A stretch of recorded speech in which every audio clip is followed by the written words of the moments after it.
This segment is brought to you by Domain Northside. Welcome to Black Fashion History. I'm your host, Michelle Washington.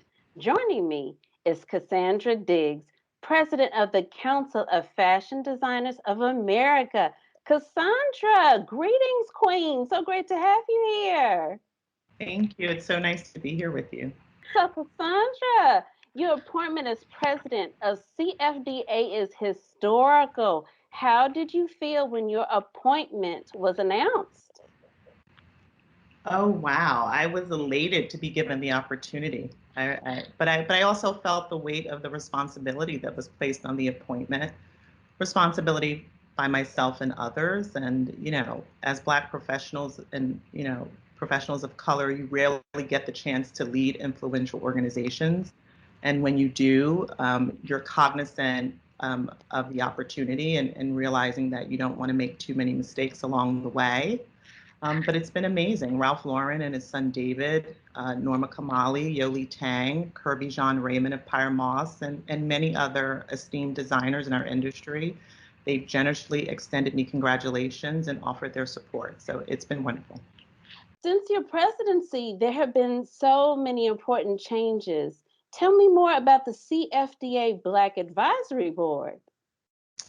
Yes, many significant changes indeed. Tom Ford, our CFDA's board chairman, had this fantastic idea that the organization would benefit from having input from leading Black professionals in our industry. Although equitable representation has not been achieved, our industry has several change-making professionals of color, and so we tapped 5 of them to help us in our efforts to accelerate diversity, equity, and inclusion. All 5 of these members are change makers in their own right. We have Tracy Reese, who is the chair of the board, and she's also the vice chair of CFDA's primary board. She's a globally recognized Black female designer who successfully built her multi-million-dollar brand and paved the way for Carly Cushney and Fee Noel and other Black female designers. We have Samira Nasir, who's the editor of the US edition of Harper's Bazaar, and she's the first woman of color to hold that position in the fashion publication's 153-year history. We have the amazing Bazoma St. John, the chief marketing officer of Netflix, who's a genius, who has held powerful positions at several big companies, including Uber and Endeavor. We have Stacey Henderson, who's the head of commerce at Todd's Group, who's a business maven and a philanthropist. We also have Martin Cooper, who's a designer phenom who was accepted into Parsons at the tender age of 14 or 15 and has created leading roles at Burberry and Belstaff. So it's an amazing crew, and they're all dedicated individuals, and they want to help the industry forge a better pathway for equitable representation. So it's been fantastic. Well, the CFDA has also launched Impact. Tell me more about that. Absolutely. As a leading industry institution, the CFDA has done many collaborative studies to highlight the inequitable positioning of women, people of color, and other underrepresented groups in the industry. However, in response to the events of 2020 and the urgency that came from that, the board and the leadership declared that we would take immediate action to help the fashion industry reach better levels of equity. Impact is really anchored in the organization's mission to strengthen the impact of American fashion designers in the global economy. And really, there's no better way to adopt that than to create an initiative with programming that aims to identify, connect, support, and nurture Black and Brown fashion creatives and professionals in the industry. Because when all groups have a seat at the table, we are a more vital industry. Impact is staged. It comes in stages. The first stage of that is really creating a talent directory powered by Creatively, and it's a job platform for creatives and professionals.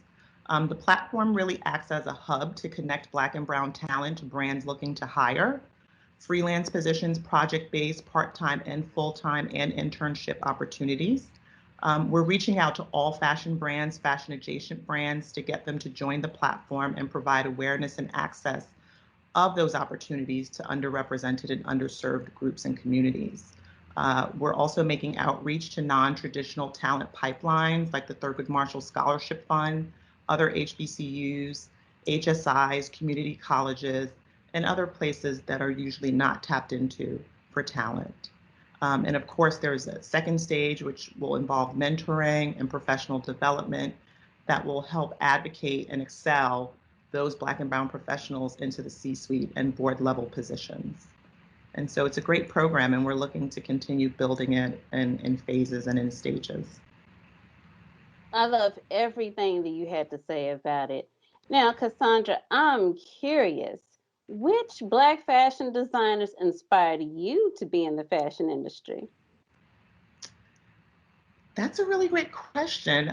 It was actually Black models like Beverly Johnson and Iman and Beth Ann Hardison that formed my interest in the fashion industry. I didn't learn about many of the Black fashion designers until I was already in the business. And the ones that I did know of, they were categorized in ways that you really didn't identify them as designers, whether it was FUBU or Rockaware or Sean John. But with my work with CFDA, I've learned about many designers who we hope, in the years to come with Impact, we will begin telling their stories and sharing them with the world because they've made such strides and impact in our business.